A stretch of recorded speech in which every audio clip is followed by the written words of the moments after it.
May has come and gone for the most part, and so has Metal Gear Month.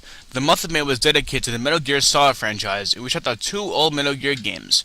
One of them was actually pretty impressive, especially for a handheld. The other one was just a fucking pile of shit.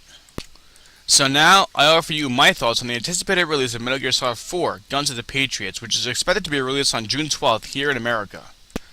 I'll be 100% honest with you guys. I've never been a fan of Metal Gear games. I mean, sure they're pretty good for the most part, especially Sons of Liberty. That was the first Metal Gear game I could ever recall playing, which got me interested in playing the older games of PlayStation. Well, the only ones I played for the PlayStation were just demos.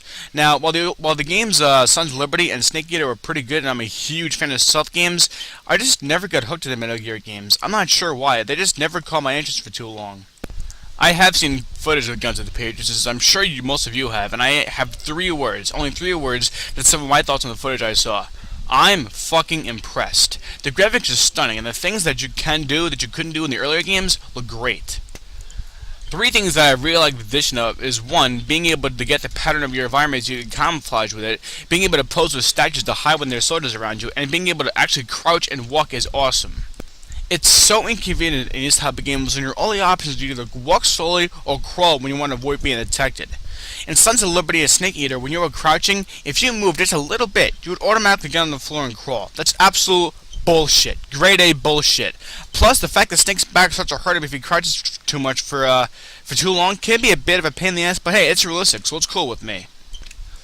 And then the decision to make him an old man. And it's a bit controversial, but I don't mind it. I do find it weird, though, that his voice is the exact same as an old man as it was in Sons of Liberty and Snake Eater. Normally, when you're older, your voice tends to change a bit, but whatever. That's not important. Since the makers of the game decided to make him old, I'm thinking Snake might die. And if he does, the Metal Gear series is over.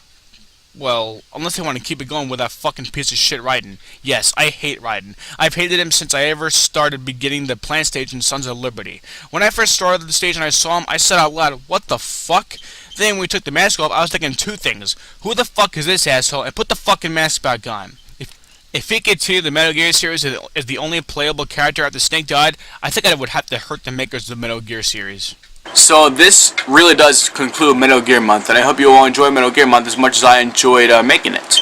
We looked at two games, Game Boy and NES. One of them sucked to fuck, and the other one wasn't that bad.